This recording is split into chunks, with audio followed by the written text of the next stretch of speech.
Une séquence de 2 heures, mais il faut impérativement qu'on la termine à l'heure et qu'on recommence à l'heure à 17h15 parce que à partir de 17h15, donc, on aura une autre session de 2 heures avec Antoine Fabre qui est sur Zoom. Donc là, il faut vraiment qu'on soit bien à l'heure.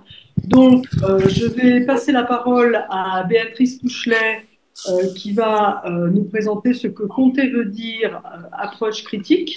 Et elle a beaucoup de choses à nous dire parce que ça fait 10 ans maintenant qu'elle travaille et qu'elle publie sur cette question importante qui avait été un peu poussée de côté par les historiens et les historiennes du colonialisme. Et donc, je lui donne la parole pour 1 heure. Il y aura ensuite 1 heure de discussion. Alors, je pense qu'on n'aura pas de mal à la remplir, mais s'il y a encore des questions, demain matin, on pourra recommencer et reprendre la discussion. On aura un petit peu plus de temps demain matin. Donc, Béatrice, je te passe la parole. Merci beaucoup, Emmanuel. Merci à tous. Après le repas, j'espère que je ne vais pas vous endormir trop parce que, bon, voilà, c'est toujours un peu délicat, disons, d'intervenir après le repas qu'avant. Mais voilà. Alors, ce que Comté veut dire, une approche critique, donc, ou des approches critiques, tout peut-être au singulier. Je vais commencer par quelque chose qui sera très largement complété demain par Emmanuel et sans doute beaucoup aussi par d'autres. Quelque chose de très pratique, c'est comme ça, c'est pour ça que je l'ai mis au début. Quelques ressources accessibles en ligne, ça complète un certain nombre de sessions et en particulier celle de demain. Alors, je ne sais pas si vous connaissez, parce que je sais que pour beaucoup d'étudiants, quelle que soit l'approche, quelle que soit leur approche, il y a une difficulté pour accéder aux sources, enfin aux sources et aussi beaucoup voient aux publications, qu'il s'agisse d'ouvrages ou bon. On va pas vous donner toutes les ficelles pour accéder à toutes les bibliothèques. Mais ce qui est certain, c'est que dans les archives d'ANA, ça s'appelle les archives d'ANA, vous tapez les archives d'ANA, et c'est accessible partout. Alors moi, le site que je vous indique ici, https://fr, c'est un site accessible de France. Parce qu'il se trouve que quand j'ai fait ça, j'étais en France, bon, voilà. Mais vous, si vous tapez les archives d'ANA, que ce soit au Cameroun, au Sénégal, et là, alors c'est une bibliothèque numérique où vous trouvez énormément de choses qui ne sont pas ces choses, forcément très récentes. C'est pas bon, mais par contre, vous avez quand même beaucoup de choses. Vous avez aussi bien des romans policiers que des ouvrages scientifiques. Si vous voulez du Alain Desrosières, vous trouvez du Alain Desrosières. Bon, parce que ça fait longtemps. Donc, vous avez beaucoup de choses. Donc, les archives d'ANA, c'est la première chose. Autre chose, on en reparlera sans doute demain aussi, Odyssée Aix-Marseille.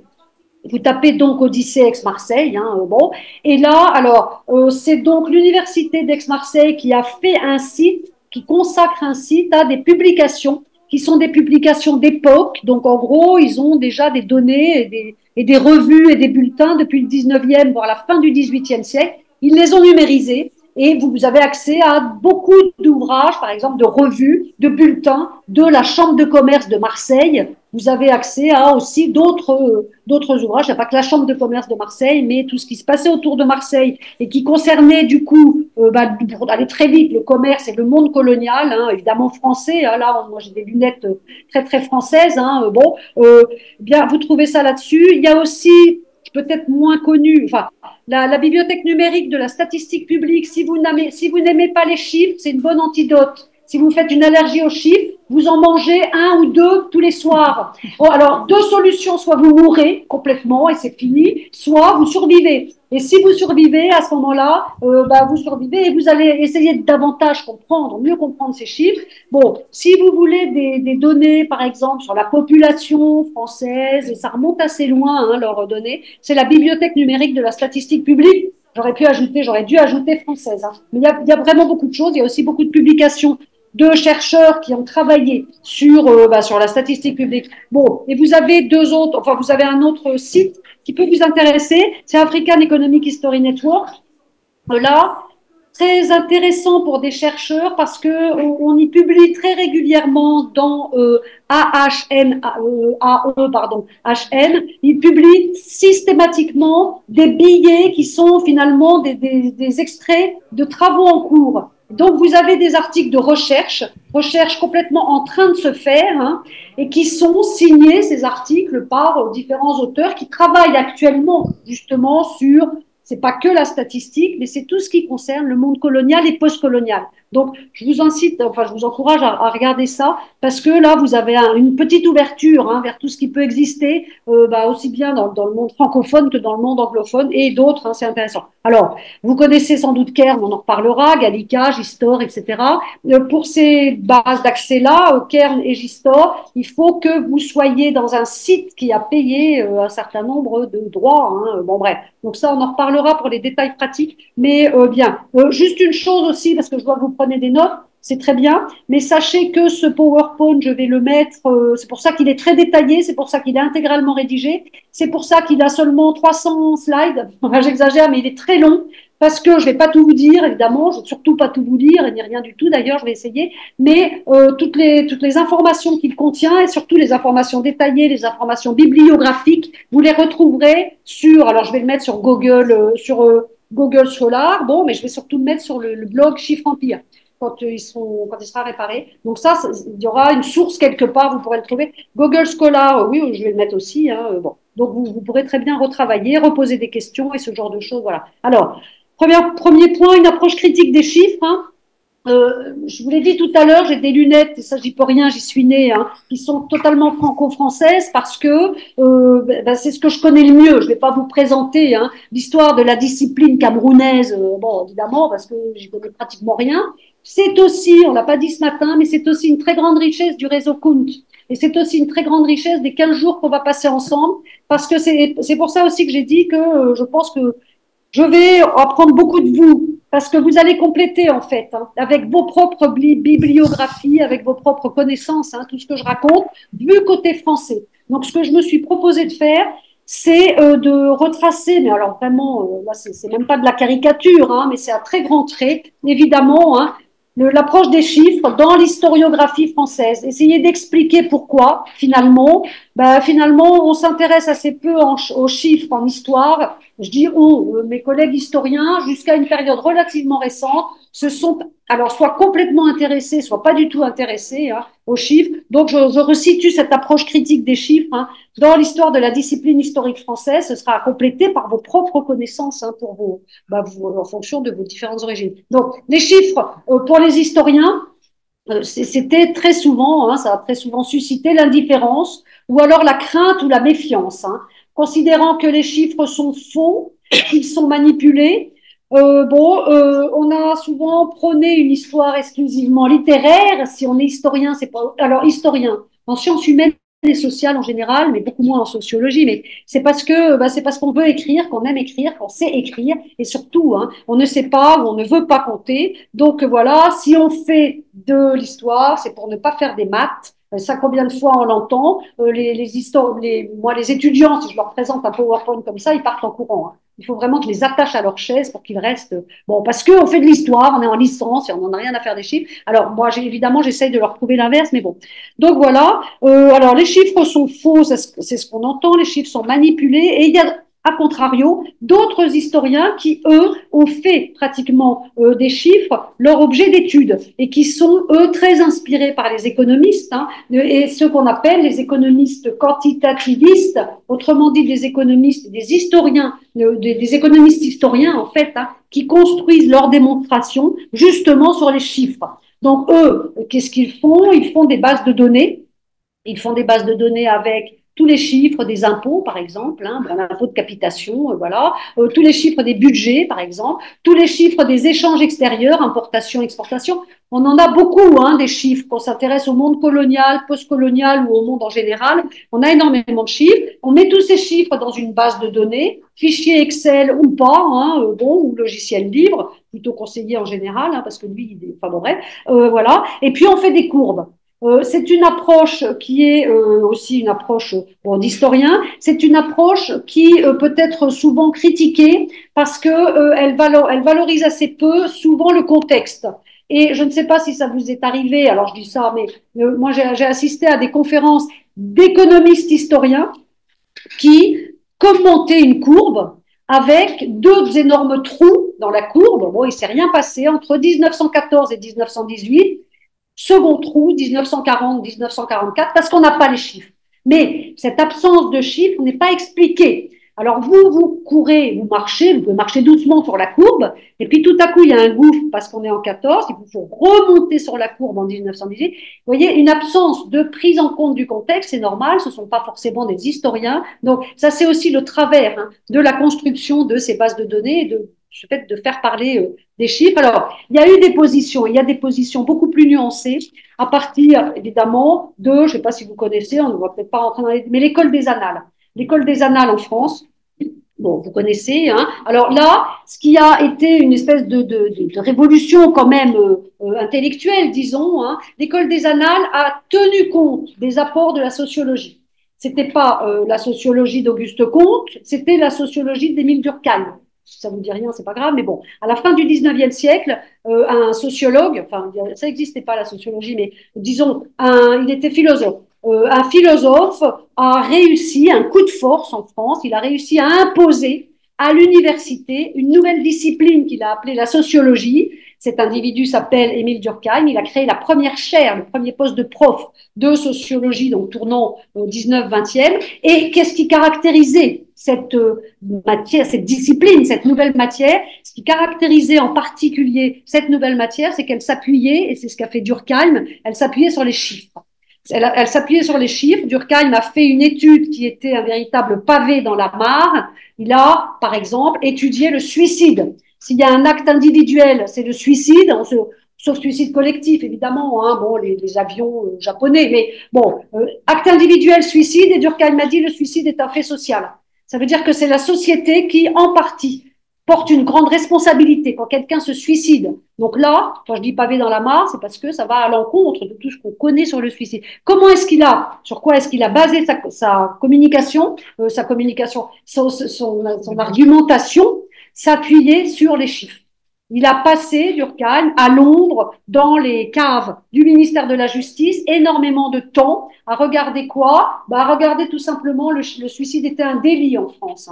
Donc, vous vous attendez à vous-même, vous êtes passible de plus rien parce que vous êtes suicidé, mais c'est un délit. Ça veut dire que c'est au ministère de la Justice, puisque vous êtes passible de quelque chose. C'est une faute. Bon, c'est au ministère de la Justice qu'on a toutes les statistiques, toutes les données mensuelles par sexe, par âge, par lieu, évidemment, toutes les données sur le suicide. Et à partir de là, Durkheim a fait des courbes et il a constaté un certain nombre de régularités. On se suicide plus quand on est veuf que quand on est veuve, parce qu'on est plus éloigné du lien social. On se suicide beaucoup plus en juin, en France, qu'en plein mois de septembre. Pourquoi? Parce que juin, c'est la fête des moissons.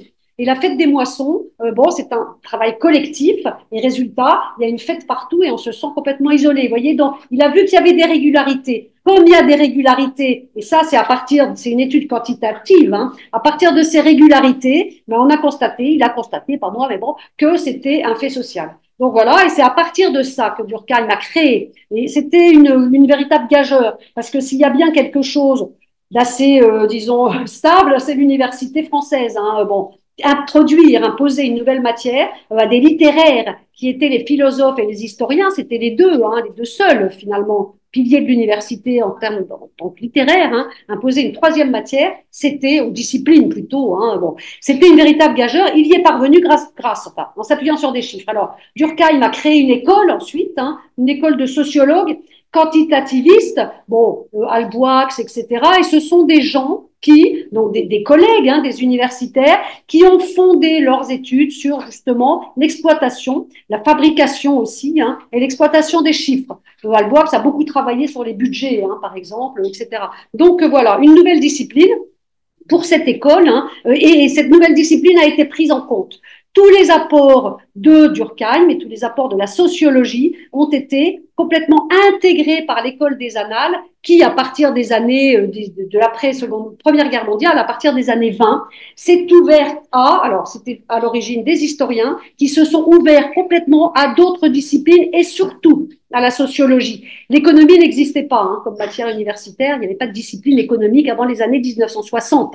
En France, il n'y avait pas d'université, il y avait Voilà. Bref. Donc voilà. Alors pour cette école, du coup, pour l'école des annales, la naissance de la sociologie, hein, c'est pas n'est pas vécue comme une concurrence, mais au contraire est vécue comme un enrichissement. Ouvrons-nous à la pluridisciplinarité, à l'interdisciplinarité, et du coup ouvrons-nous à l'usage des chiffres et arrêtons donc de les contourner. Voilà. Alors l'affirmation de l'école des annales n'a pas du tout interrompu hein, non plus les débats entre les historiens. Faut-il ou ne faut-il pas utiliser les chiffres? Comment peut-on les utiliser? Il y a toujours eu hein, des débats internes à la discipline historique, mais ce qui s'est passé quand même, hein, oui, enfin ce qui s'est passé, et pour aller très vite, hein, vraiment très vite, il y a dans les années 1970, 1980, l'école des annales a été un peu moins, avait moins le vent en poupe, disons. À partir de ces années 1970, 1980,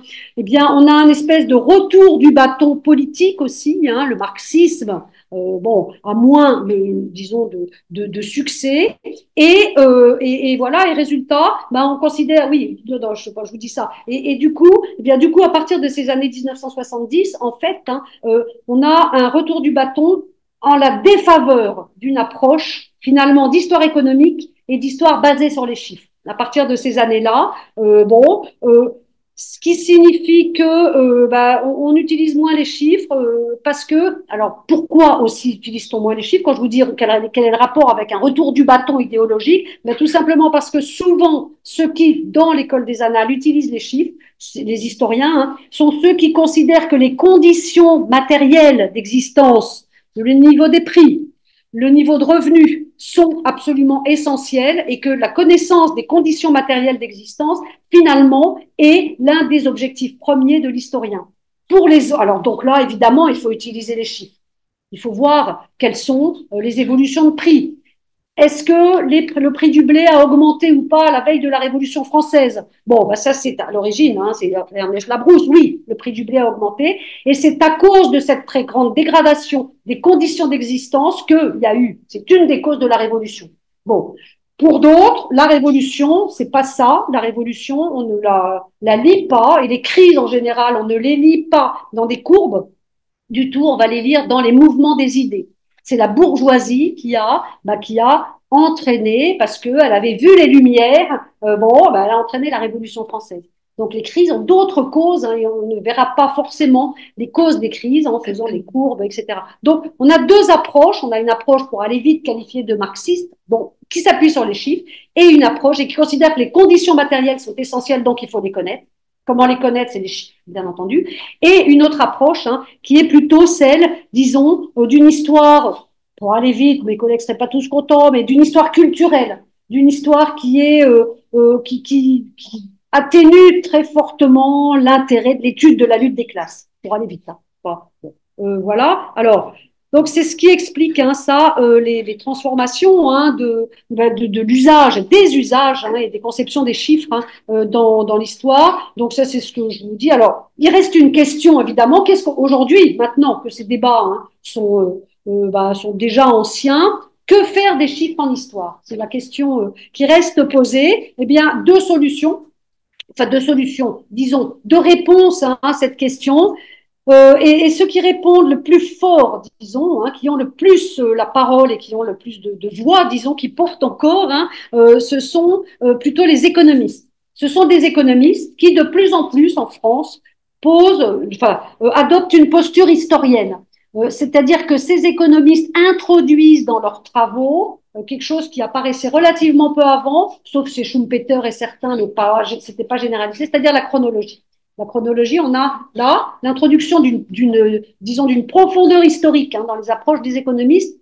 Alors, économistes historiens.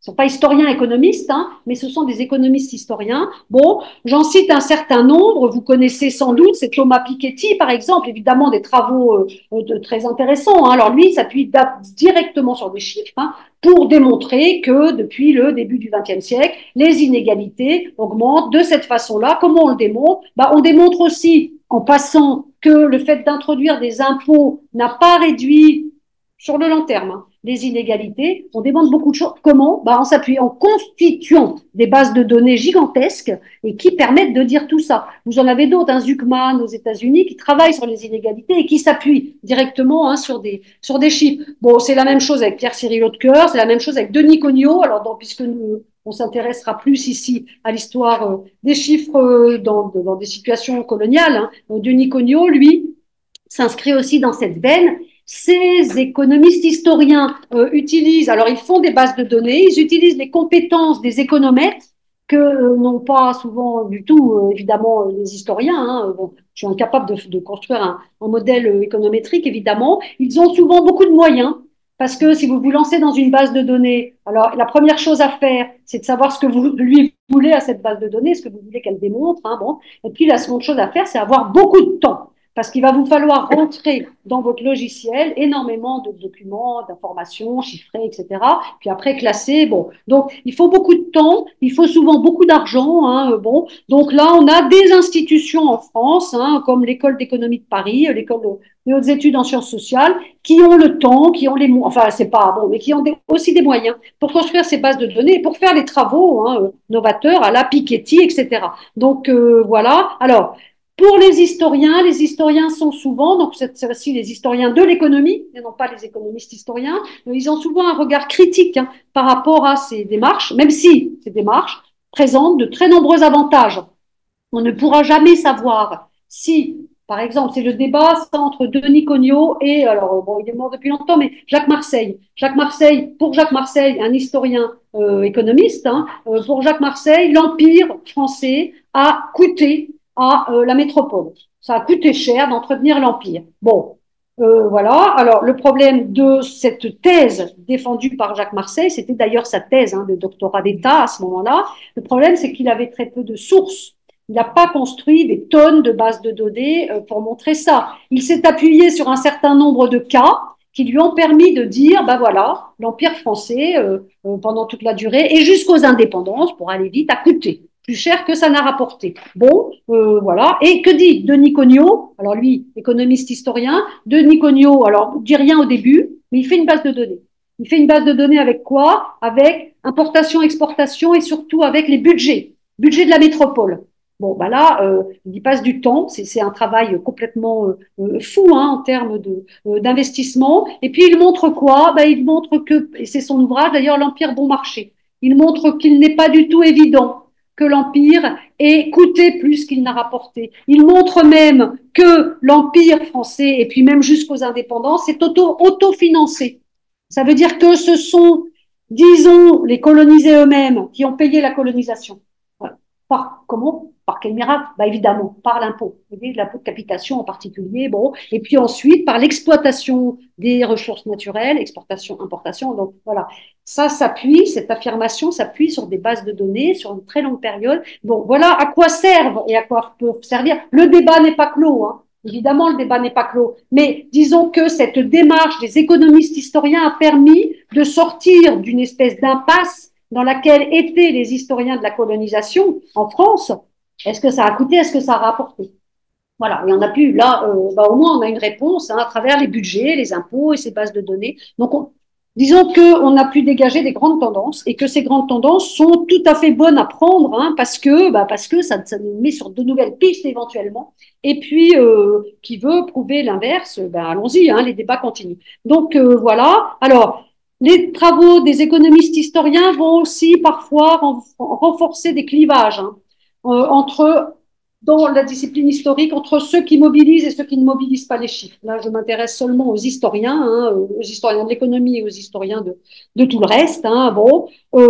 Voilà, ça va renforcer des anciens clivages. Et en ce moment, en France, c'est aussi très caricatural, mais disons que l'on en est plutôt à une histoire qui utilise très peu de chiffres, parce qu'elle considère, pour aller vite, que ce qui est culturel, vraiment très vite, mais est plus important, prime sur ce qui est matériel, en réalité. Donc on est toujours dans la vague, dans la vague qui est plus très favorable à des approches marxistes, pour aller vite. Donc on utilise moins de chiffres. Donc, alors, je vais pas insister là-dessus, mais néanmoins, quand même, hein, parallèlement, les historiens s'ouvrent beaucoup à l'inter, la trans, la pluridisciplinarité, hein, ce qui est assez récent. Hein, bon. Mais disons que les chiffres n'ont pas forcément le vent en poupe en ce moment.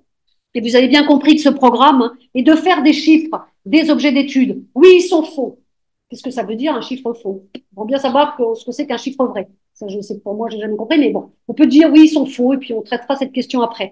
Oui, ils sont manipulés, évidemment. Hein. Qui paye et qui nomme le directeur général de l'Institut national de la statistique et des études économiques? C'est le gouvernement. Si on a une vue un peu étroite, on peut dire s'il n'est pas d'accord avec les chiffres du chômage, il le renvoie. Ça peut pas se passer comme ça. Parce que, évidemment, hein, alors il pourrait le renvoyer. Il se trouve que le directeur général de l'INSEE est là depuis un bon moment en France, là, que les chiffres du chômage sont mauvais et qu'il n'a pas sauté pour ça. Bon, alors peut-être qu'à côté, il y a des négociations, tout ce qu'on veut, mais n'empêche qu'on ne peut pas dire comme ça aussi rapidement les chiffres sont manipulés.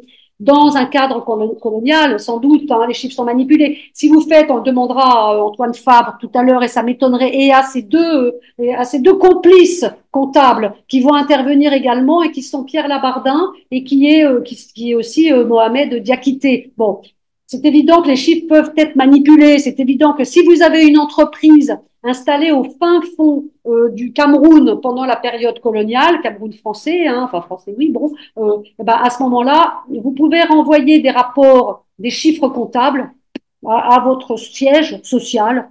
Je ne dis pas que vous tirez au dé, mais vous pouvez maquiller beaucoup de choses, bien entendu. Donc ils peuvent être manipulés. On sait très bien que les chiffres de la population, d'ailleurs je vais vous montrer tout à l'heure si j'ai le temps, que les chiffres de la population des territoires colonisés par la France ne sont pas connus. On n'en sait rien. Hein. Combien il y a d'habitants en 1950 au Cameroun? On ne sait même pas combien il y a de Français à Madagascar en 1950. Donc de Français, ou ni même d'Européens, parce que ça s'appelle Européens, puisqu'on a créé des catégories comme ça. Bon, impossible, et ça, il y a des documents qui montrent, et c'est à la fin du PowerPoint, il y a des documents qui montrent que les administrateurs coloniaux sont tout à fait conscients de l'inconsistance, finalement, de ces chiffres et des connaissances quantitatives, hein, finalement, de l'Empire. Hein. Bon, bref. Mais n'empêche que ces chiffres existent. Parce que ces chiffres existent, eh bien, il y a le programme Kunt, et puis vous êtes là, et puis on va s'en emparer. Sinon, on peut dire c'est bon, allons à la plage, hein, mais c'est pas du tout le but. Bon, voilà. Alors, voilà. Et ces chiffres, même s'ils sont faux, manipulés, tout ce qu'on veut, ça doit être des outils pour les historiens, à mon avis, évidemment, sinon je ne serais pas là non plus. Mais parce que ces chiffres, rien qu'un argument, ces chiffres ont un coût. Ça coûte extrêmement cher de faire un recensement démographique, bien entendu. Au Nigeria, il n'y a pas de recensement démographique depuis, je crois, 2011. C'est 2011 ou 2006, je ne sais plus. L'un des arguments, pourtant il y a eu des élections, mais on ne sait pas combien ils sont à tel ou tel endroit. Je vous passe les histoires du Cameroun. Hein. Est-ce qu'il y a plus d'habitants aujourd'hui à Douala ou à Yaoundé? On n'en sait rien. On n'en sait rien parce qu'il n'y a pas de recensement démographique. Bon, l'un des arguments des gouvernements, c'est de dire c'est trop cher. C'est trop cher. Et puis, de toute façon, c'est le même argument que les historiens qui ne s'intéressent pas du tout aux chiffres, ils seront manipulés. Et de toute façon, ils seront faux. Alors avec ça, bon, voilà. En France, on fait des recensements assez réguliers, mais là aussi, il y a un changement assez récent. Ce n'est plus la grand-messe de la statistique. Le recensement, c'était tous les 5 ans. Vous aviez, tous les 5 ans ou tous les 10 ans, en fonction des périodes, la grosse affiche, recensez-vous, faites-vous recenser. Maintenant, on a des recensements par sondage. C'est-à-dire qu'on a des recensements qui sont faits par les villes, en fait, hein, par les municipalités, et qui sont, bon, c'est une espèce de recensement permanent. Il faudra voir à un terme. Bon, bref, voilà. Mais il y a des recensements et bon. Donc, puisque ces chiffres existent, le pari ici, hein, c'est évidemment de s'en emparer. Pourquoi faire? Pour les déconstruire. Pour les déconstruire, justement, si on considère qu'ils sont faux, vrais ou tout ce qu'on veut, pour les débusquer, pour les démasquer. Nous, on a là des lumières, c'est pas la police, on les a un peu dans les yeux là. Les chiffres, on va les mettre sur le billon, on va les mettre comme des policiers, on va les faire parler. Toi, chiffre, indice des prix. Toi, chiffre, nombre de chômeurs. Toi, chiffre, résultat d'un recensement démographique. Qu'est-ce que tu veux dire? Qu'est-ce que tu veux dire? Qui te fabrique? Comment on te fabrique? Et c'est ça, hein, le programme Kunt. Qui t'a commandité? Ça, c'est très important. Qui est-ce qui veut des chiffres? Qui est-ce qui n'en veut pas? Qu'est-ce que tu nous dis, toi, chiffre? Qu'est-ce que tu ne nous dis pas? Et on ne dit pas, il y a beaucoup de choses qu'on ne dit pas. Par exemple, est-ce que c'est intéressant d'aller recenser la population des femmes, des enfants, des vieillards? On n'en sait rien, mais il se trouve que très souvent, les résultats des recensements sont moins fiables pour les femmes, pour les enfants, pour les vieillards, parce que c'est pas de la main-d'œuvre que l'on peut utiliser pour la production. Donc, il y a bien, ça veut dire qu'il y a des choses que les chiffres ne disent pas. Et il faut qu'on sache, nous, à mon avis, historiens, ce qu'ils ne disent pas et pourquoi ils ne les disent pas. Donc, c'est très dur parce que interpréter d'abord, débusquer le silence, c'est pas facile. Il faut vraiment pas parler faute. Bon. Et puis en plus, aller expliquer des silences, c'est encore plus dur. Mais quand vous travaillez sur les statistiques, on les voit, les silences. Par exemple, comment évalue-t-on la production dans les territoires coloniaux? Alors, comment évalue-t-on? Bon, bah, un peu au petit bonheur, mais est-ce qu'on tient compte de la production de paniers? Est-ce qu'on tient compte de la production de pagnes? Pagne, ça dépend. Si le pagne est destiné à être vendu, oui. Si c'est juste une production artisanale qui va, comme pour le coton au Soudan, qui va circuler sans rentrer dans le circuit monétaire classique, sans pouvoir rapporter d'impôts, à ce moment-là, on n'en tient pas compte. Et là, les administrateurs coloniaux ne sont pas dupes. Ils échangent beaucoup. Est-ce qu'il faut ou pas tenir compte de la production artisanale des colonies? Est-ce que la production domestique, donc les activités des femmes, est intéressante pour nous, colons, qui voulons évaluer la production? Dans les deux cas, la réponse est non. La réponse est non parce qu'on ne peut pas contrôler. La production artisanale, on ne peut pas la contrôler. Parce qu'aujourd'hui, la boutique est ouverte et demain, elle sera fermée. Comment je peux contrôler? Les administrateurs coloniaux disent, nous, on casse-tête, on n'y va pas. Alors là, je fais référence à des archives qui sont des archives du Congo belge, plutôt. Donc, on s'est posé cette question en Belgique et on a beaucoup, enfin, dans la Belgique, en tant que métropole, et ils ont beaucoup réfléchi et ils ont dit non, on ne peut pas tenir ça. On ne peut pas prendre ça en compte. Mais résultat, ça veut dire quoi? Ça veut dire que vos chiffres de production sont faux. Parce que s'il y a bien une chose qui fait tenir l'économie locale, ben évidemment, c'est l'artisanat. Bon, qui passe sous les radars. Qu'est-ce que ça veut dire que ça passe sous les radars? Ben, ça veut dire que on a une sous-estimation importante, en fait, de la production. Et à la limite, si cette sous-estimation n'existait pas, eh ben, je pense que tous les colonisés seraient morts. Vous voyez, il y a pas, enfin, j'exagère évidemment, mais ça, bon. Est-ce qu'on tient compte ou pas de la production domestique, les femmes qui pilent le mil tous les jours, bon, ou qui accompagnent leur mari dans les chantiers? On n'en tient pas compte non plus. On n'en tient pas compte non plus. Ça veut dire quoi? Ça veut dire que, ouais, évidemment, je ne vais pas vous donner un chiffre, mais une très grande partie de la production finalement coloniale, là aussi, est complètement gommée, pas sous les radars. Je vais vous dire, c'est exactement la même chose dans les statistiques actuelles. Pour la France, par exemple, on ne tient pas compte du travail domestique. Mais ça veut dire que on considère qu'on vit dans des maisons où personne ne passe l'aspirateur, jamais, où personne ne fait la vaisselle. Vous voyez un peu l'amoncellement. Bon, bref, donc, on sous-estime et on peut surestimer aussi, peut-être. Donc, moi, c'est ça, le pari de ces projets-là. Ce que Comté veut dire, c'est vraiment ça, c'est aller attaquer le chiffre, enfin attaquer, critiquer le chiffre et essayer de lui faire dire justement tout ce qu'il peut nous apporter sur les sociétés qu'il produise ou dans lesquelles il est produit. Donc c'est ça. Alors évidemment, on a des guides pour ça. Enfin, on a des guides. Il y a j'incite à l'approche critique des statistiques. C'est pas béni, oui, oui. Ah oui, le gouvernement a dit que le chômage diminuait parce que demain c'est des élections. Ça, j'y crois pas du tout, évidemment, mais attrapons ce chiffre, discutons-le. Donc, c'est une approche critique, évidemment, éminemment critique du chiffre, des chiffres. Et là, il y a eu des travaux qui guident cette approche critique, qui ont posé, disons, les grands fondements de l'approche critique. On cite très souvent Alain Desrosières, donc qui est mort en 2013. Alors, lui, Desrosières, c'est un statisticien, il est polytechnicien, il a fait ses études, il a fait l'école de la statistique et des études économiques. Donc, vous voyez, c'est un matheux. Ça, c'est sûr que pour lui, l'économétrie, c'est pas vraiment un problème. Bon, et Desrosières a aussi une double casquette, c'est il a une approche très sociologique de la société et des sociétés, et il est aussi ouvert à l'histoire. C'est bon. Alors, et du coup, c'est pour ça qu'il a ouvert, finalement, il a un peu créé une école quand même, Desrosières. Beaucoup de gens qui se disaient, tiens, les chiffres sont intéressants, mais on s'en détourne, sont un peu derrière Desrosières. Il est aussi très critiqué, ce qui est tout à fait normal, mais bon, voilà. Donc, c'est Desrosières. Alors, pour Desrosières, c'est intéressant, je trouve, cette séquence. Il dit que compter, c'est trois choses, compter. Compter, c'est d'abord concevoir, et ça me paraît très important Surtout, pas surtout, mais bon, si vous voulez, un petit peu insister sur les aspects politiques des chiffres. Compter, c'est concevoir. Je ne compte que ce que je conçois. Et ce que je conçois, ça peut être complètement discriminatoire, discriminant. Je conçois que l'activité domestique, les activités ne sont pas des activités, parce qu'elles ne sont pas monétaires. Mais là, c'est complètement arbitraire. Hein. Bon, voilà. Donc, compter, c'est d'abord concevoir. Si on conjugue ça dans une situation de statistique coloniale, ça veut dire que tout ce qui n'est pas, qui ne vient pas de la métropole, du colon, qui est imprimé dans sa tête, bah, il ne peut pas le voir et du coup, il ne le comptera pas. C'est ça, hein. Donc compter, c'est d'abord concevoir. Ensuite, compter, c'est dénombrer. Bah oui, c'est 1 plus 2 plus 3 plus 4, bon, etc. Donc on va dans un second temps, une fois qu'on a conçu ce qu'on voulait compter, eh bien on peut évidemment dénombrer. Et surtout, enfin surtout, beaucoup aussi, compter, c'est classer. Classer, on classe pas comme ça, de façon indifférente, évidemment, il y a des conséquences énormes, hein. Classer, c'est hiérarchiser. Vous mettez un, 2, 3. Vous faites un podium. Et ceux-là, ils vont compter, et les autres, ils compteront moins. Mais en général, les hommes avant les femmes, si on s'intéresse aux activités productives, etc. Et ça, quand vous vous intéressez au fait de compter, c'est la même chose en comptabilité. Est-ce que je vais comptabiliser les profits et comment compter, c'est concevoir. J'ai tout un appareillage.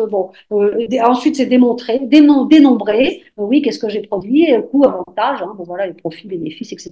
Et puis, c'est hiérarchiser. Qu'est-ce qui est le plus important? Est-ce que c'est de dégager des profits ou est-ce que c'est d'arriver à, dans le cadre d'une coopérative, par exemple, est-ce que tous les coopérateurs vivent bien, vous voyez. Donc là aussi j'ai un classement important. Donc on nous invite, enfin Desrosières invite à distinguer chacune des étapes hein, pour comprendre les chiffres et pour comprendre aussi évidemment leur rôle hein, dans les sociétés contemporaines. Bon, les principaux ouvrages de Desrosières, il y a une bibliographie à la fin hein, dont vous garderez, puis vous connaissez sans doute en très grande partie.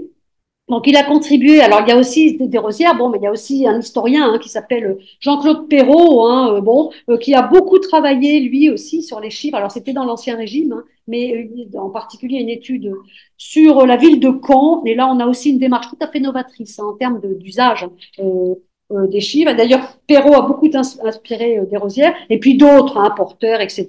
Alors, il y a des critiques. La grosse erreur, c'est que je n'ai pas mis, c'est Agnès, c'est pas Ernest. C'est Agnès Labrousse qui a une approche critique. Hein. Vous pourrez trouver un article, je l'ai mis justement, qui critique Desrosières. Alors, qu'est-ce que ça peut faire tout ça? Bien que ces démarches nous incitent à fonder une socio-histoire. On en est là aujourd'hui, on a fondé une socio-histoire, donc c'est pas que l'histoire, c'est pas l'histoire économique, mais c'est la socio-histoire finalement hein, de la quantification. Bon, et évidemment, aujourd'hui, développement d'une approche très critique. Hein. Alors, c'est pas seulement des chiffres, parce que les chiffres, bon, voilà, on critique, c'est bien, c'est comme ça, mais c'est l'approche critique de l'emprise des chiffres dans les sociétés contemporaines, et aussi hein, de l'emprise des chiffres, de l'impact des chiffres, hein, le fait d'être chiffré, ça a un sens. Si j'échappe au recensement parce que je ne veux pas être recensé, ça a un sens, hein, bien entendu. Bon, vous savez, peut-être il y a beaucoup de gouvernements au moment des pas beaucoup, mais il y en a au moins au Ghana, au moment de l'indépendance, hein, qui a organisé pour valoriser en fait l'esprit national, qui a organisé quoi? La première démarche a été d'organiser un recensement démocratique, un recensement démographique. Et il était organisé par qui? C'était les pionniers de l'indépendance qui faisaient ça, donc des jeunes hein, qui allaient. Bon. Donc voilà, donc vous mettez recensement démographique ici et vous mettez aussi drapeau. La statistique là, dans ce cas-là, c'est vraiment un argument de souveraineté. J'affirme en indépendance. Et évidemment, ce qu'on va montrer, c'est qu'on est nombreux. Qu'on est nombreux, qu'on est plus nombreux que les voisins et qu'on est encore plus nombreux que au début ou au milieu de la colonisation. Bien entendu, on est fort, hein, parce que voilà. Alors, sur l'empire des chiffres, il y a un livre, j'ai donné à Alex, je le dénonce. J'ai passé à Alex un certain nombre d'ouvrages, d'ailleurs j'en ai oublié un, mais je donne, que vous pourrez faire circuler, et en particulier celui d'Olivier Martin. J'ai pas pris le dernier ouvrage, hein, qui s'appelle L'empire des chiffres, et qui nous montre vraiment la présence des chiffres hein, dans tout depuis très longtemps, etc. Bon, il y a d'autres approches, hein, Suppiot, si ça vous dit quelque chose, comme juriste, hein, Didier Fassin, lui, comme sociologue, etc., hein, qui critiquent hein, le gouvernement par les chiffres, hein. Alors, gouvernement à l'échelle politique, hein, des nations, bon, ou des territoires, et gouvernance. Alors, gouvernance, ça va être la même chose pour aller très vite, mais à l'échelle des entreprises. Donc, gouvernement et gouvernance par les chiffres. Critiquer, hein, bon, il y a aussi des mouvements type stat-activisme, hein, si vous voulez voir. C'est pour ça que j'ai mis cette référence, Isabelle Bruno, etc., qui condamnent la hiérarchie, tous ces travaux condamnent la hiérarchie par les normes. Et condamnent aussi, évidemment, hein, le pouvoir des chiffres qui vous impose finalement en permanence d'être classé. Si vous êtes numéro 1, et ben à ce moment-là, vous allez écraser le numéro 2, même dans les McDonald's, hein, partout, vous avez des classements, hein, le meilleur vendeur ou la meilleure vendeuse. Bon. Donc voilà, ça c'est une approche critique, hein, qui incite à justement voir tout ça et critiquer tout ça. Donc ces travaux nous incitent à examiner ce que les chiffres nous apprennent des relations entre les chiffres, les entreprises, les autorités politiques, les économistes, etc., hein. Donc on a là une incitation très forte. Donc, évidemment, toutes ces données, tous ces travaux nous incitent à ne surtout plus aborder les chiffres comme de simples techniques. C'est pas juste la façon dont on les produit, la façon dont on les publie qui nous intéresse, c'est la façon dont on les fabrique, hein, et puis la façon dont ils sont finalement aussi utilisés. À quoi ils servent, hein, à qui ils servent, voilà. Donc c'est pas seulement l'institution de stats, hein, qui nous intéresse là, mais c'est ce à quoi elle sert, hein, bien entendu, comment elle est financée et comment elle est ou pas reconnue, hein, d'ailleurs par les autorités politiques. Bon. Donc voilà, donc là, on a une façon d'éclairer la façon dont les sociétés sont ordonnées, hein, puisque compter, c'est classer, des problèmes dans un certain nombre de classements, tout ce qui n'est pas le classement classique, a priori, c'est facile de classer la population par âge. Et dans la réalité, l'âge même n'a pas le même sens pour tout le monde. Bah oui, vous avez tel âge, parce que dans le registre d'état civil, il y a écrit que vous étiez né à telle date. Mais si on vous déclare pas, et si c'est pas une habitude, et ce qui est tout à fait légitime aussi, de ne pas considérer que l'âge a un sens. Après tout, ça n'a pas de sens l'âge. Pas le mètre d'école évidemment, lui, oui bon, mais le mètre carré. Quel est le sens du mètre carré? Il y avait d'autres façons de mesurer les territoires avant la colonisation. Ces autres façons ont été gommées pour aller vite par la colonisation. Bon, bah, du coup, c'est très discutable tout ça. Si vous êtes métis, ou dans quelle colonne on vous met? Vous êtes européen ou pas européen? Alors là, on s'arrache la tête pour savoir et on en fait 12 des colonnes, là, métis, bon, ça dépend des parents. Enfin bref, tout ce qui n'est pas dans les cases. Tout ce qui n'est pas dans les cases, ça c'est quelque chose qui est très intéressant. Tout ce qui n'est pas aussi disponible. Quand vous regardez des tableaux statistiques, l'une des premières, alors vous regardez d'abord les lignes, non, vous regardez d'abord, pardon, l'intitulé des colonnes, l'intitulé, ce qu'il y a dans les lignes, hein, tableau statistique. D'abord le titre, ligne, colonne. Bon, et surtout regardez ce qui n'est pas disponible, les ND non disponibles. Et là, interrogez-vous, pourquoi c'est pas disponible? Qu'est-ce que ça signifie Est-ce que c'est parce qu'ils sont même pas allés voir pour chercher l'information? Est-ce que c'est parce qu'ils n'avaient pas les moyens? Donc, c'est tout ce qui fâche, en fait, le beau tableau bien ordonné qui doit vraiment retenir notre attention. C'est pas le chiffre en lui-même. Hein, bon, voilà. Donc, interrogeons-nous aussi sur les usages du chiffre. À quoi ça sert finalement? Les statistiques du chômage. Ben, si vous réformez toutes les minutes la façon dont on a l'indemnisation du chômage, si vous imposez de plus en plus de contraintes, bah, elles ont plus tellement de sens parce que ceux qui disparaissent, qui sont plus chômeurs, sont ceux qui hier y étaient, puisque vous étiez considérés comme chômeurs quand vous aviez travaillé tant de temps. Si on réduit le temps de temps, bah voilà, il n'y a plus de chômage. On peut très bien résoudre les problèmes du chômage seulement par la statistique. On calcule différemment. Bon, voilà, c'est pas très compliqué. Hein, bon. Demandons-nous aussi, et ça c'est très important, quel est le sens, que signifie être compté? Que signifie être compté, c'est OMPT, hein, pas T, bon, voilà. Être compté, ça a un sens tout à fait particulier pour certains. Être compté, et ça, moi j'ai revu ça, parce que je l'avais déjà vu, mais j'ai revu ça aux archives de Dakar. Ici, vous avez un inventaire, je ne sais plus quel inventaire, mais qui a été fait sur l'histoire coloniale, hein, bon, qui a été fait donc par un archiviste français qui a classé les documents. Qu'est-ce qu'il dit en première page? Il dit pour c'est je ne sais plus quelle série, c'est la série G, je crois, enfin bref, et des recensements.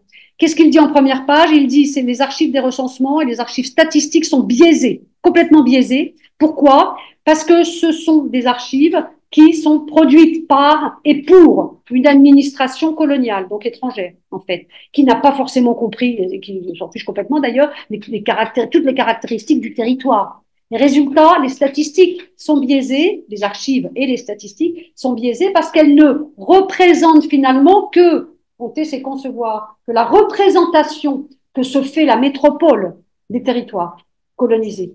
On ne va pas aller organiser des recensements au fin fond de la brousse, ça coûte trop cher. Comment on fait? On va s'appuyer sur des chefs de village ou pas. Enfin bon, est-ce qu'on va faire vraiment beaucoup d'efforts? Bon, tout ça. Donc, compter, c'est concevoir, compter, c'est également classer. Donc, interrogeons-nous sur les non-dits, interrogeons-nous sur le fait d'être compté. Le fait d'être compté, et ça, je l'ai revu à Dakar, c'est aussi, pour certains, mourir jeune. On me compte, ça veut dire que je vais mourir jeune. Voilà. Ou bien, si on me compte, ça veut dire que, directement, ça j'en avais justement discuté avec Raymond Ebalé et d'autres, bon, on va mourir puisqu'on me compte. Qu'est-ce que je fais? Du coup, indépendamment des questions, il n'y a pas que les impôts qui vous font fuir quand on voit l'agent recenseur. Il y a aussi le fait, la signification même du chiffre. Il n'y a pas que le fait que si vous restez sur place, on va peut-être vous envoyer conscription sur des chantiers. Il n'y a pas que ça. Il y a aussi les croissances. Alors, les consciences tout à fait précises des agents qui sont sur place, enfin des individus qui doivent être comptés. C'est pas anodin d'être compté. Être compté, ça peut aussi être tout à fait positif. Les esclaves dans l'Antiquité romaine n'étaient pas comptés. Peanuts, ils n'existent pas.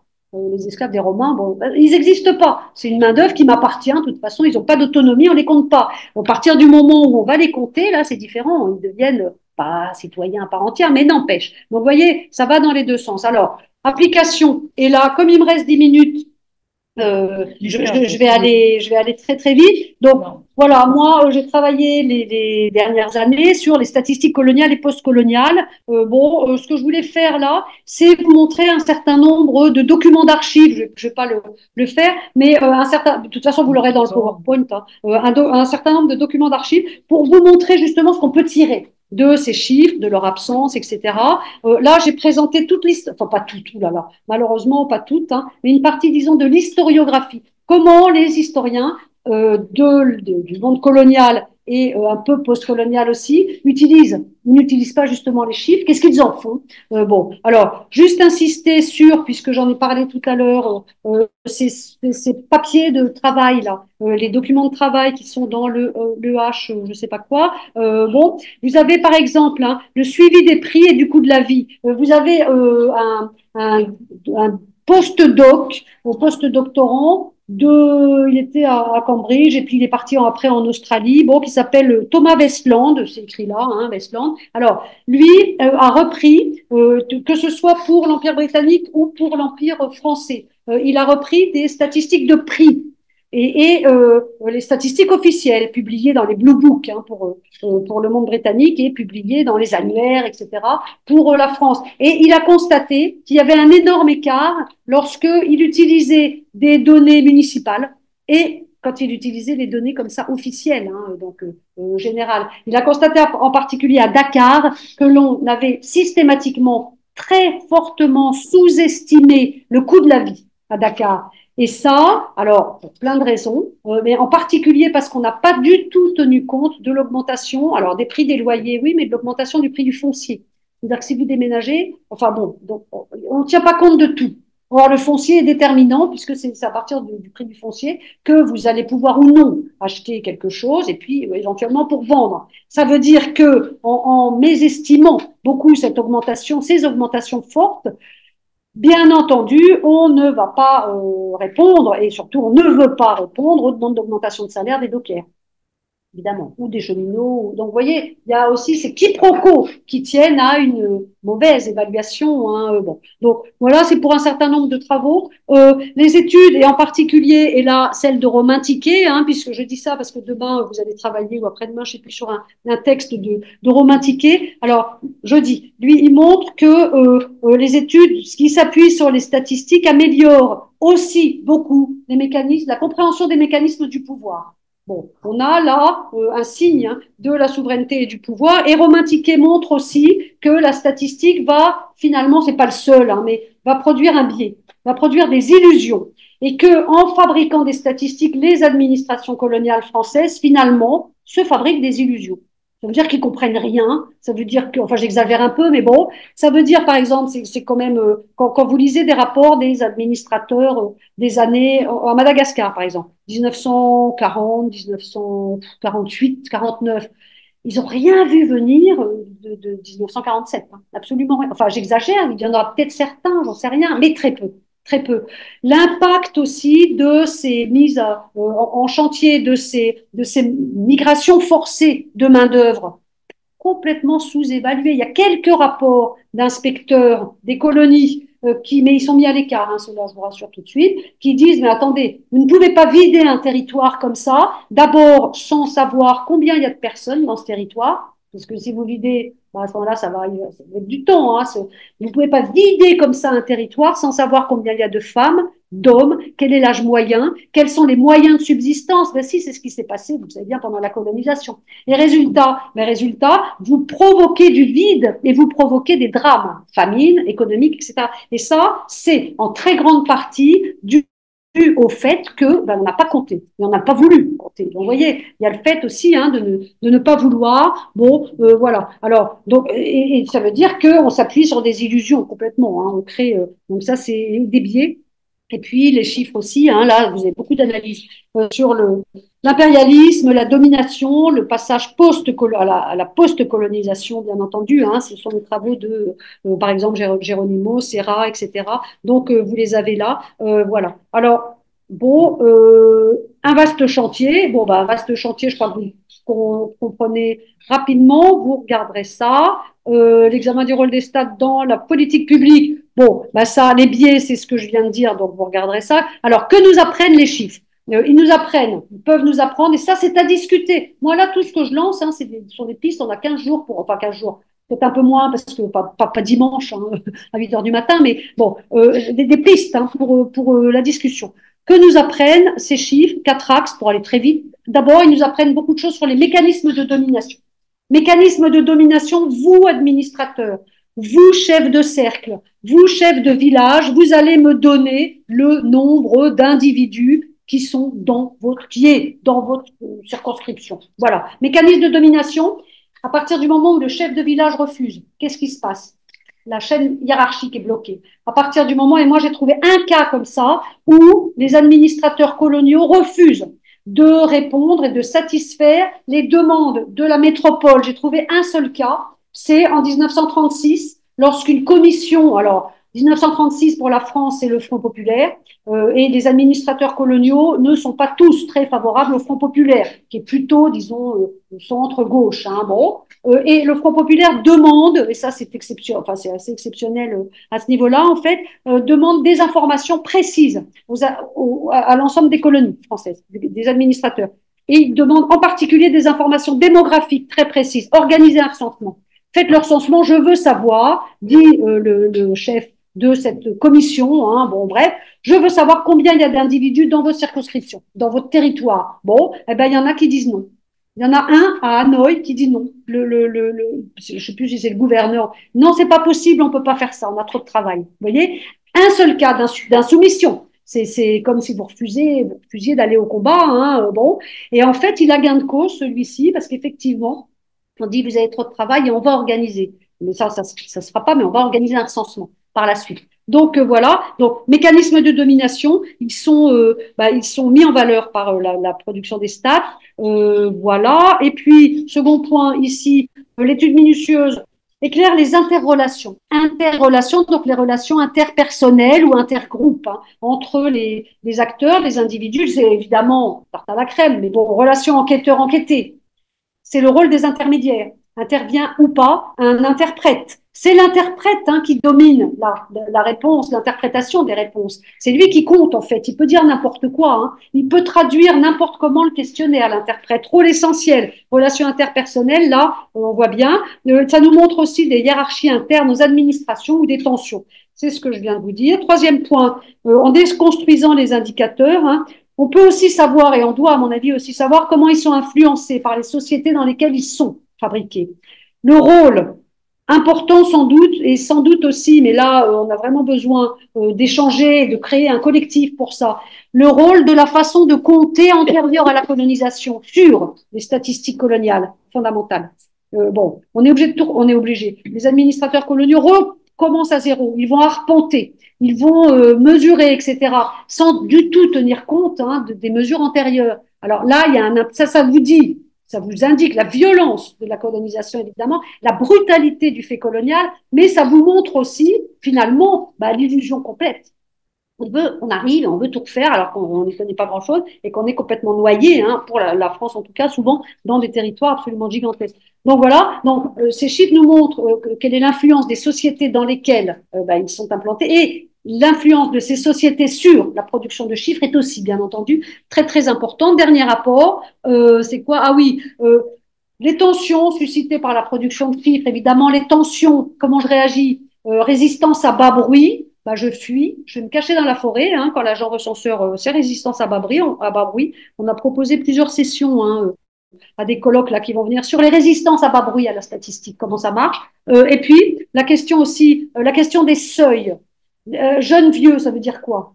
Bon, je ne sais pas trop, mais en tout cas pour la statistique, ça a un sens. Actif, inactif, qu'est-ce que ça veut dire? L'activité économique, activité de production marchande. Ça veut dire que derrière, il y a de la monnaie, il y a un marché. Ça veut dire qu'on ne produit pas en dehors de ça, en dehors de l'argent, point de salut, vous voyez, enfin de l'argent. Disons l'argent en plus officiel, c'est pas n'importe quelle monnaie. Voilà. Donc toutes les questions de seuil, de définition de catégories, mais ça, quelle que soit la statistique.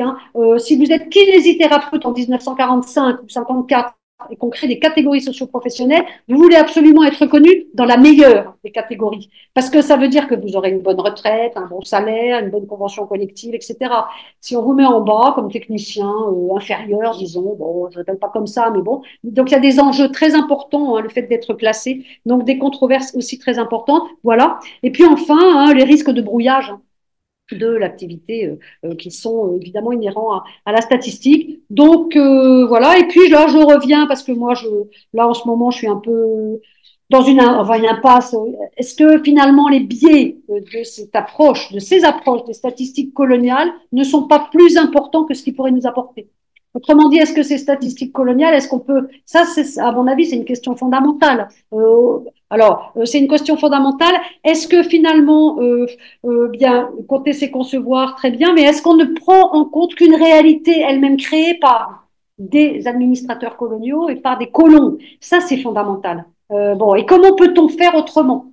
Vous voyez, par exemple, l'impact des mesures précoloniales, des catégories précoloniales sur la catégorisation et sur les mesures coloniales, ça me paraît absolument essentiel. En tout cas, ce qui est sûr, c'est que si on s'intéresse au post-colonial, là aussi c'est à discuter, mais visiblement, quelque part, les statistiques coloniales et la colonisation l'a emporté, puisqu'on compte toujours de la même façon. C'est-à-dire que ça n'est pas au moment des indépendances qu'on a changé quoi que ce soit dans la façon d'organiser les systèmes statistiques, la façon de concevoir les sociétés. Au contraire, on s'est mis dans cette hiérarchisation-là. Enfin, je dis c'est une hypothèse, mais voilà. Autrement dit, quelque part, ça a marché, ce leurre du fait de compter. Voilà. Donc, c'est tout ça. Alors, peut-être une petite archive, oui ou pas? Une petite archive. Alors que nous apprennent les stats ici, le Congo belge entre les deux guerres, tout est tiré, mais vous les aurez. Et puis j'ai mis la très belle affiche du programme. J'ai un peu coupé au-dessus, mais ça c'est parce que je suis franchement pas douée. Donc la fabrication des stats informe sur la chaîne hiérarchique. C'est ce que je vous ai dit tout à l'heure, dans tous les rapports on le voit. C'est le gouverneur général qui dit voilà, il me faut cette documentation, il me faut la documentation complète. Alors que voilà. Donc et chaque fois que c'est possible, on va résumer les documents, les évaluations en chiffres. Parce que ça veut bien dire qu'on fétichise quelque part ce chiffre, mais ça veut dire aussi qu'on en attend beaucoup d'informations. Donc ça, c'est première chose. C'est bon. La fabrication, c'est aussi un moyen de contrôler les administrateurs. Vous avez sans cesse, bien entendu, des rappels. Quoi, vous m'avez pas rendu les données, vous m'avez pas renvoyé. Alors envoyez-moi tout de suite. Et au bout d'un certain temps, si on renvoie pas, lui, il est renvoyé. hein, il va avoir un très mauvais rapport. Donc, et là, dans les statistiques, dans un certain nombre d'archives, en particulier celle de la main-d'œuvre hein, à Bruxelles, vous pouvez voir, c'est écrit noir sur blanc. Renvoyez-moi ces chiffres, renvoyez-moi vos résultats pour que je puisse apprécier vos méthodes. Il faut que je sache, hein, et ça, c'est le chiffre qui va me le dire, si effectivement votre territoire, celui que vous gérez, s'est développé ou pas. Hein, si, bon, voilà, donc bon, les statistiques sont nécessaires pour gouverner. Alors, bon, évidemment, ils disent il importe de s'occuper des recensements qui doivent être la base de tout votre travail. Ça, il s'adresse à des administrateurs, hein, les supérieurs hiérarchiques, et il y a parfois des anomalies énormes. Par exemple, et là nous sommes en 1926, des anomalies constatées en matière d'impôts indigènes.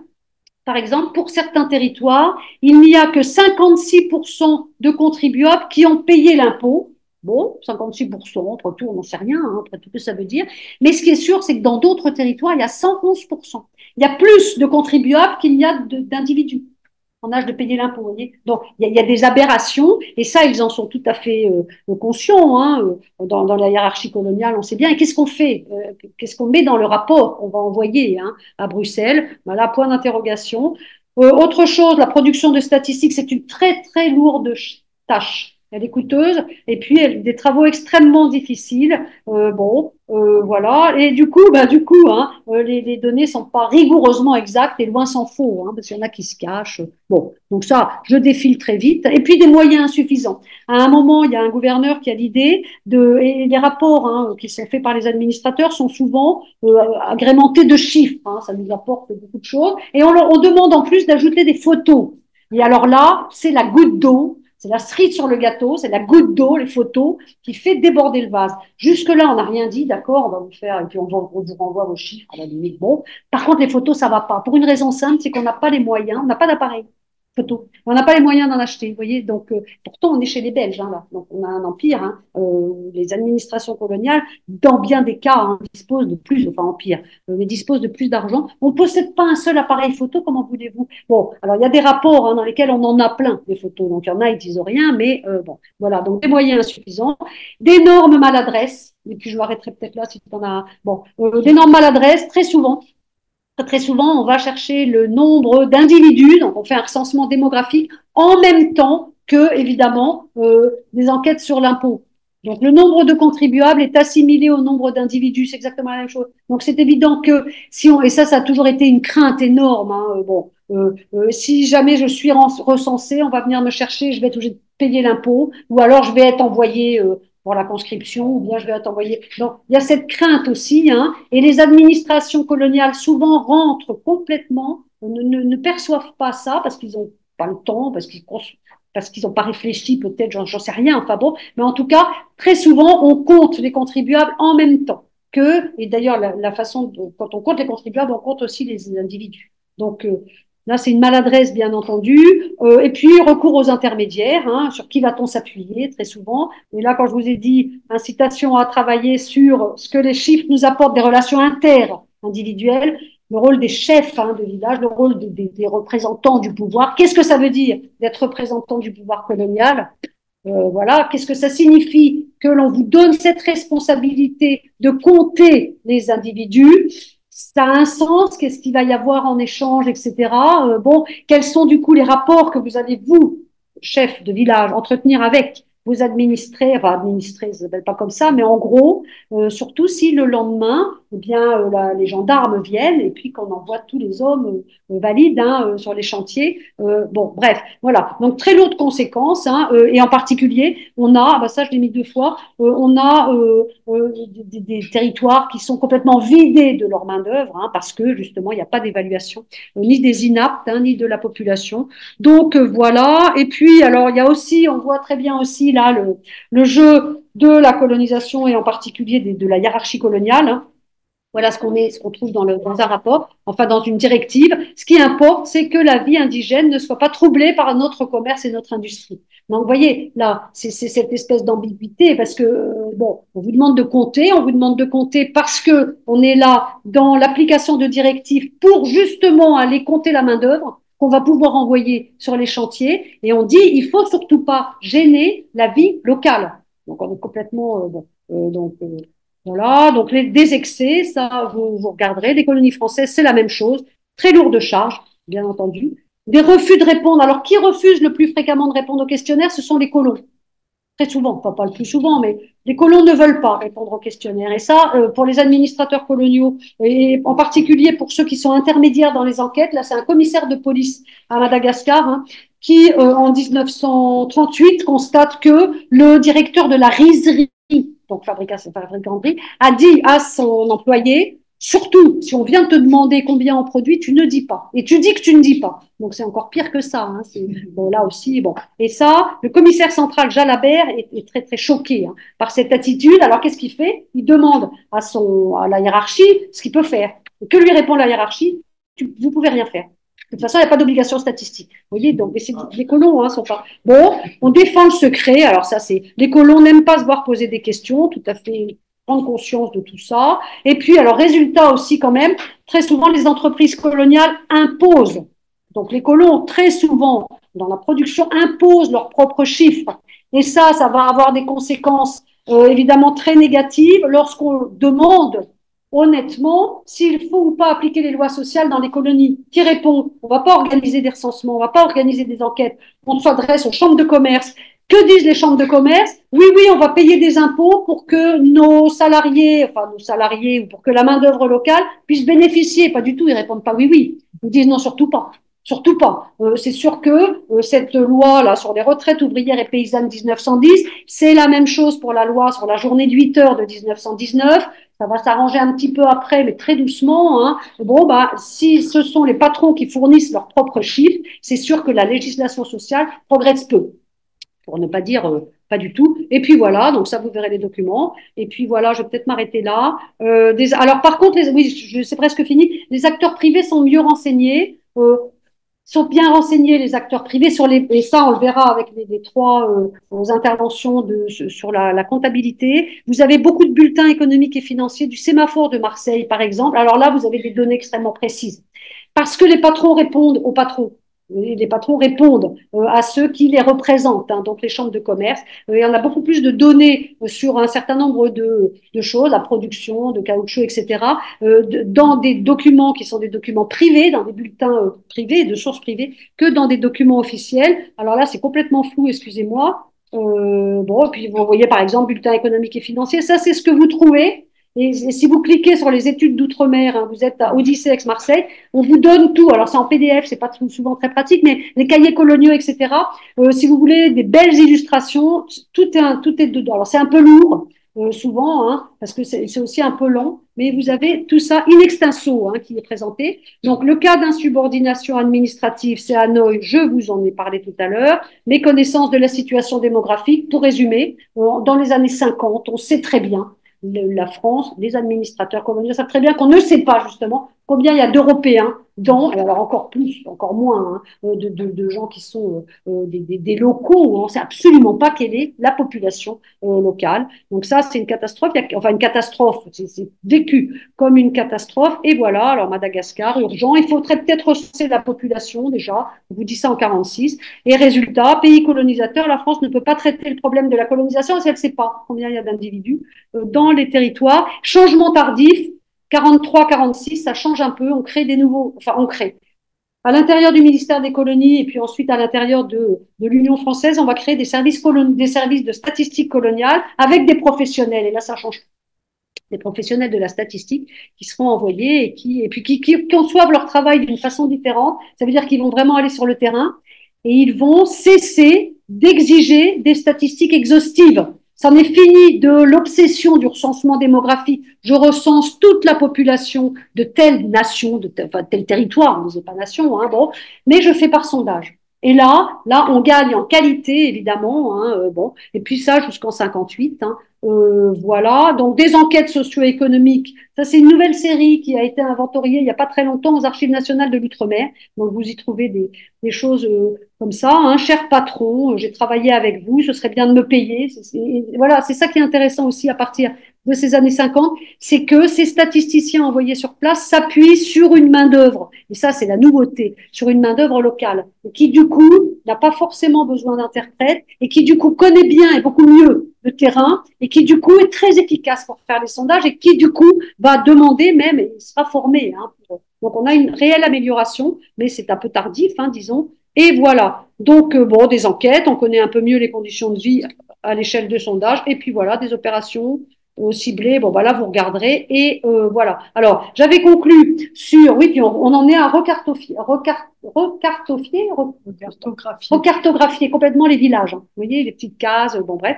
Je concluais en fait sur finalement la question suivante. Est-ce que s'intéresser aux statistiques coloniales, voire postcoloniales, c'est pas une impasse du fait des sources?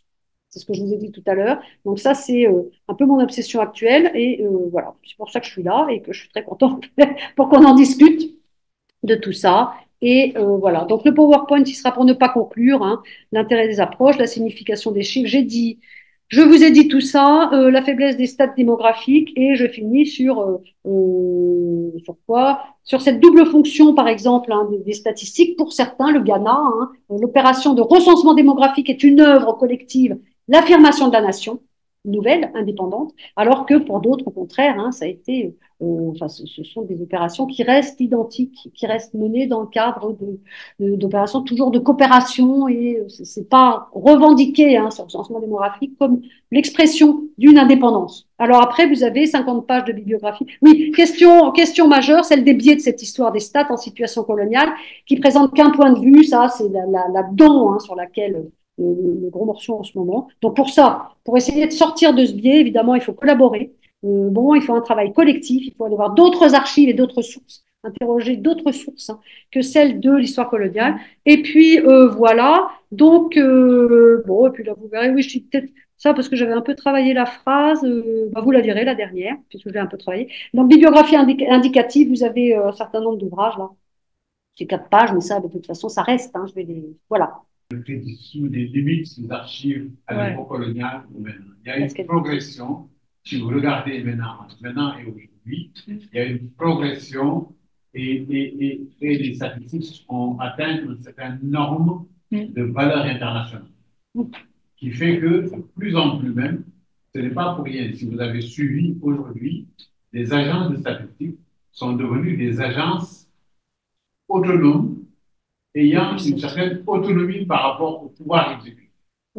C'est pourquoi la réforme que vous avez dans tous les pays, que ce soit au Cameroun, au Sénégal, en Guinée, dans les autres pays, et même en France, les agences de statistiques sont devenues des structures, bien que dépendantes du ministère de l'économie, ce sont des structures relativement indépendantes pour pouvoir produire des statistiques en utilisant les méthodes de toilette, les méthodes d'analyse, d'interprétation statistique qui répondent aux normes statistiques, aux normes internationales. N'est-ce pas? Il y a une progression de la connaissance. Il y a une progression. Donc, quant à vous aussi, dites-vous qu'on part d'une situation d'incomplétude, d'insuffisance, à des situations qui s'améliorent au fur et à mesure. N'est-ce pas? Sinon, si je suis dans le raisonnement, à partir du moment où il y a un biais, ça veut dire qu'il y a des statistiques qui n'ont pas de ne pas tomber dans. Alors, d'autant que toute la hiérarchie des pays, hiérarchie mondiale, la Banque mondiale, hein, s'appuie sur des statistiques.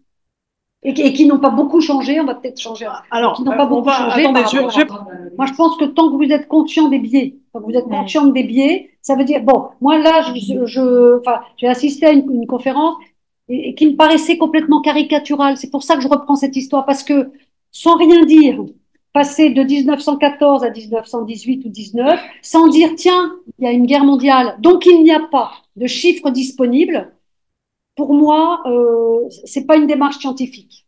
Vous voyez? Par contre, si vous dites, regardez, ma courbe, je n'ai rien entre 1914 et 1918, mais pour cause de guerre mondiale et parce que je ne dispose pas des statistiques qui me permettraient de remplir, à ce moment-là, ça change tout. Vous voyez? Bon, si vous dites, bon, quel est le nombre de femmes dans tel village ou dans telle ville, qu'importe, non disponible. Vous voyez que dans vos statistiques, il y a écrit non disponible. Là, ce qui est intéressant, c'est que vous dites que ça n'est pas disponible. Et ce qui est encore plus intéressant, c'est que vous vous dites, tiens, comment ça se fait que, et après tout, pourquoi entre 14 et 18, j'ai pas le chiffre de la production automobile? Quand même bizarre, il me semble bien qu'ils sont pas tous à cheval, hein, à Verdun, enfin voilà. Bon, pourquoi il n'y a pas ce chiffre-là? Il faut poser la question. Il faut avoir conscience du non disponible. Vous l'avez vu, alors non disponible, c'est parce que le statisticien, là, ou l'administrateur, qu'importe, celui qui a rempli la colonne, n'a pas su répondre. Mais ça peut être aussi non disponible, un petit peu, disons, un clin d'œil de celui qui remplit les colonnes à celui qui lui donne les colonnes normalisées. Si on vous demande, par exemple, de compter les métis, et que vous ne savez pas ce que c'est, et ce qu'on entend par métis, non disponible. Si on vous demande de donner les chiffres de l'enseignement, et que vous n'avez aucune idée, finalement, il n'y a pas d'école. Bon, qu'est-ce que ça veut dire, chiffre de l'enseignement? Alors, à partir du moment où on va tenir compte, et c'est là où la statistique est intéressante, on va voir, bon, au bout de 10 ans, il y a toujours non disponible, statistique du nombre d'individus scolarisés. Non disponible, non disponible. Alors moi, si on me donne ça au bout de 10 ans, peut-être un peu avant, je vais dire, il faut que je change mes colonnes.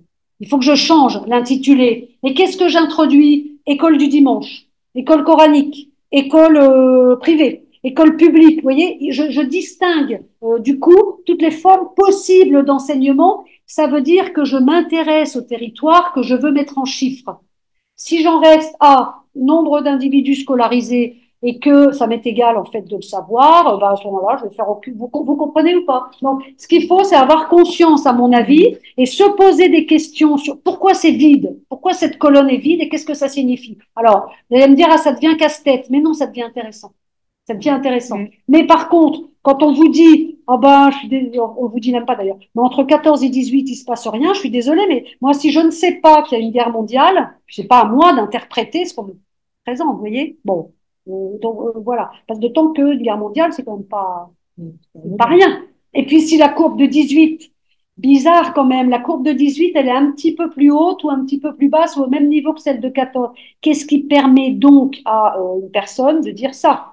Sachant que les prix sont multipliés par 4, qu'il y a une inflation gigantesque, que plus du tout les mêmes configurations mondiales, enfin bon bref, vous voyez, donc, avoir conscience. Alors, oui, pour Gervens, alors Gervens en fait base son analyse sur une étude très précise de la façon dont la Banque mondiale, alors c'est pas la Banque mondiale, on s'en fiche un peu, mais les rapporteurs, dans ceux qui sont chargés de faire les rapports de la Banque mondiale, fournissent, répondent en fait les chiffres. Deux solutions, si vous êtes rapporteur de la Banque mondiale, soit vous vous dites, bon voilà, les chiffres que j'ai examinés, ça va pas, ça correspond pas à la réalité. Et du coup, vous rentrez, vous êtes à New York, on est samedi matin, si vous voulez faire un rapport montrant que le chiffre n'est pas bon, vous allez y passer le week-end. Et puis lundi, vous repartez à Nairobi. Voilà. Donc la famille, le tennis, la piscine, vous laissez tomber. Bon, donc, vous voyez, et lui, ce qui est très intéressant dans son approche, c'est qu'il montre justement que enfin, pour aller vite, les côtés très humains du poids et de l'impossibilité de vérifier les chiffres en réalité sont à prendre en compte de façon non négligeable. Alors, chiffre nord-sud, c'est ce que j'ai un petit peu dit, visiblement, en tout cas, la façon de concevoir, la façon de classer, la façon de compter, la façon de classer, donc la fabrication des statistiques qui a été imposée pendant la période coloniale est encore celle qui domine. Voilà, comment calcule-t-on la production? De la même façon que, est-ce qu'on tient compte du travail domestique? Non. Est-ce qu'on tient compte de ce qui n'est pas monétaire? Non. Voilà, bon, comment est-ce qu'on classe les pays? C'est pas un hasard si Madagascar se retrouve en bas. J'exagère un peu, mais vous voyez, nord-sud, toutes ces classifications des différents territoires reposent au bout du compte, alors je suis pas économiste, mais sur une conception de la statistique qui est celle de la période coloniale. Voilà, il n'y a pas de nouveauté. Alors, bon, il y a aussi, et ça, je pense que justement, c'est peut-être une façon de contourner les biais des archives dont je parlais. Il y a aussi un usage par les syndicats dans les territoires qui pourrait usage des chiffres. Vous avez aussi un usage des statistiques, en particulier démographiques en Inde. Qui a été utilisé, enfin, qui ont été utilisés par Gandhi, par exemple, pour montrer les méfaits de la colonisation. Donc, ces chiffres qui sont, c'est la même chose. quel est vous dites quel est l'effet pour un individu lambda. C'est exactement la même chose. Moi, vous me faites, enfin, ce que vous évoquez, ça me fait penser à la reconnaissance extrêmement lente et très difficile des maladies professionnelles en France. À partir de quand est-ce que l'on considère que non, c'est pas ça, plus directement, combien faut-il de morts à cause de l'amiante pour que, c'est la même chose avec le Mediator, pour que l'on considère que combien, c'est tout, combien est-ce qu'il faut de morts pour que l'on considère que la guerre à tel endroit, que la famine à tel endroit doit être prise en considération. Tous, alors c'est une question de chiffres. Alors est-ce qu'on se contente du chiffre? Mais on ne doit pas s'en contenter, évidemment, parce que c'est complètement révoltant. En ce moment, on est complètement, enfin en ce moment, mais on est inondé de chiffres. Vous ouvrez la radio, n'importe, bon, c'est le nombre de chômage, le nombre de chômeurs, etc. Mais très curieusement, quand on vous cite des sondages, on est en plein dans les élections européennes, on vous cite très rarement le nombre d'individus interrogés. On vous dit c'est l'échantillon, truc, débrouille-toi avec ça. Et alors là, tout le monde vote Bernala, je ne sais pas comment, enfin, bref, la catastrophe en France. Ils sont 33%. J'aimerais bien savoir qui on a interrogé. J'aimerais bien savoir combien ils sont et qu'on me compare deux sondages. Vous voyez? Donc, c'est très en vrac ce que je vous. Bon, mais n'empêche que là, on peut pas dire que le chiffre est pas neutre, mais on peut pas dire non plus qu'il ne représente pas Monsieur Dupont, parce que Dupont il est derrière. Mais Dupont il doit savoir combien il y a de morts. Si on lui explique un peu comment. Et Dupont il doit savoir aussi comment on construit les chiffres. Je crois que c'est ça qui est important. Et quel sera l'usage? Quels seront les usages du chiffre? Ça veut dire que ça ne peut tenir, le chiffre du chômage, par exemple, ne peut tenir que s'il y a un minimum de consensus autour. Si tout le monde dit c'est faux, ça ne marchera plus.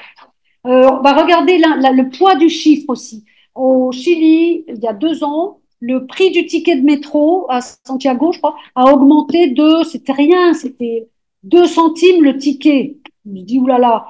Mais il n'y a pas eu de sondage d'opinion avant. Et ça a été aussi la goutte d'eau qui a fait déborder le vase, et c'était la révolution. Enfin, ça a provoqué des émeutes. Ça veut bien dire que ceux qui manipulent ou qui utilisent le chiffre, pouf, j'augmente de 2, 0,2, je ne sais pas quoi, bon. Ça fait du 0,03% sur, ils déclenchent une émeute. Et ils déclenchent leur propre perte, le poids du chiffre. Et là, il y avait consensus dans la classe politique pour dire, hop, on peut y aller, on peut augmenter le prix du ticket. Vous voyez, ils ne se sont pas posé la question. Il y a un impact très, très important. Le prix du ticket de métro à Paris pendant les Jeux Olympiques va passer à 4 euros. Bon, ça ne va pas provoquer de révolution parce que tous ceux qui pourront quitteront Paris. Enfin, les Parisiens, évidemment, on ne va pas habiter là, bon, faut pas non plus.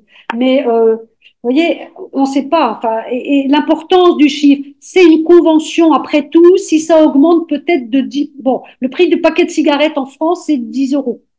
Un peu plus de 10 euros. On sait très bien qu'on a passé un seuil. Il y avait un seuil quelque part, et du coup, c'est quoi? C'est le marché noir. Vous allez dans n'importe quelle gare, vous achetez vos Marlboro à 5 euros le paquet, parce qu'il y a un trafic évidemment pas possible. Les gouvernants qui manipulent tout ce que vous voulez, mais les gouvernants n'ont pas pris la mesure, n'ont pas stoppé l'augmentation du prix. Et résultat, allez récupérer maintenant un marché de la cigarette quand vous êtes État et que c'est l'une des ressources fiscales qui n'est pas négligeable, c'est fichu. Voilà, bon. Ça pour vous dire l'importance, pour vous dire que c'est manipulé, mais ceux qui manipulent sont manipulés. Parfois aussi. Ils se plantent complètement. Vous voyez? Donc c'est pas aussi caricatural que ça. Hein. Et après, ça retourne à l'autre. Ce qui a permis de grandes améliorations dans les statistiques coloniales, les connaissances, au moins des territoires rattachés à la France à partir de 45, c'est cette pratique des sondages. C'est-à-dire qu'on cesse de tout voir de façon exhaustive, parce qu'on considère que c'est pas forcément qu'on peut pas de toute façon, puis voilà, on n'y arrive pas, hein, et puis ça n'a pas forcément d'intérêt. Par contre, on pratique effectivement par sondage. Enfin, c'est bon, mais il faut voir que les sondages n'existent pas depuis le 19e, hein. C'est-à-dire que là, les pratiques, les techniques de sondage, c'est assez récent. Et parce que après, alors, on va retrouver la question de la véracité, c'est la question de la représentativité. C'est très joli, vous allez dans tel endroit, vous interrogez telle personne parce que camp de réfugiés, etc. Mais on pourra toujours vous dire, attendez, il y en a un autre à 5 kilomètres et c'est exactement différent. Tout à fait, voilà. Bon, donc votre sondage, vous avez intérêt à vraiment bien le construire, à vous entourer de statisticiens vraiment pour qu'il soit représentatif. C'est ce que je disais tout à l'heure avec les sondages d'opinion. Tout le monde, chez nous, en France, enfin chez nous, bon, va voter pour le Front National ou le nouveau, je ne sais plus comment il s'appelle là, aux européennes. Bon, on nous dit ça depuis 2 mois. On s'appuie sur quoi? On s'appuie sur des sondages. Mais si ça se trouve, on a interrogé le cousin d'une veuve et puis sa voisine. Vous voyez? Je ne sais pas, moi. Qui est-ce qu'on a interrogé? Et là, on voit à la fois la banalisation du chiffre. On nous en inonde, les morts en Ukraine, bon, que ce soit 10, 20 ou 30 dans le bombardement de cette nuit, bah, on en a tellement des chiffres qu'on ne fait plus la différence. Quand il y a une personne qui meurt dans votre famille, vous le faites. Vous la faites là. Vous voyez, mais on a réussi à finalement banaliser tellement ce chiffre-là, ces chiffres d'une façon générale. C'est pour ça fait social, construction hein, complètement, qu'il faut vraiment là, c'est un réflexe citoyen. Il faut réfléchir aux chiffres et il faut arrêter de les gober complètement. Et alors renvoyer au sondage, d'accord, mais dire comment il est fait, à partir de quel moment et qu'est-ce qui nous permet de dire il est représentatif ou pas. Sinon, on va vous raconter n'importe quoi. Vous voyez, le camp de réfugiés truc, on va toujours pouvoir trouver un camp de réfugiés dans lequel tout ira bien. J'exagère, mais à la limite. Il y a une construction statistique, il peut y avoir une construction d'un camp de réfugiés qui va servir à construire la statistique. Méfiance. Mais de toute façon, on ne peut pas faire non plus d'études exhaustives sur les. Alors, bon, vous voyez, mais grande méfiance, pas grande méfiance, grand intérêt, grande curiosité pour la façon dont sont construits ces chiffres, qu'il s'agisse de sondages ou pas. Mais d'ailleurs, il y a des sondages électoraux qui se sont complètement trompés. Hein. Dans les années 30, États-Unis, bon, voilà, j'espère que c'est le cas pour les européennes. À mon avis, non. On ne sait pas, mais en tout cas, voilà. Donc, il y a tout ça, ces usages. Bon, je n'ai pas peut-être répondu, mais c'est la façon dont je réagis à votre question. Merci beaucoup pour cette question. Bon, alors, ouais, merci infiniment, Béatrice, pour cette discussion. Donc, on pourra la reprendre. De toute façon, on a 2 semaines devant nous pour la continuer et l'approfondir. Et donc, on reprend vraiment tout le monde dans la salle. On reprend Antoine Fabre va commencer à parler à 17h15. Donc, vraiment, ouais. On est tous en position pour écouter à 17h15. Non, je mets en plus.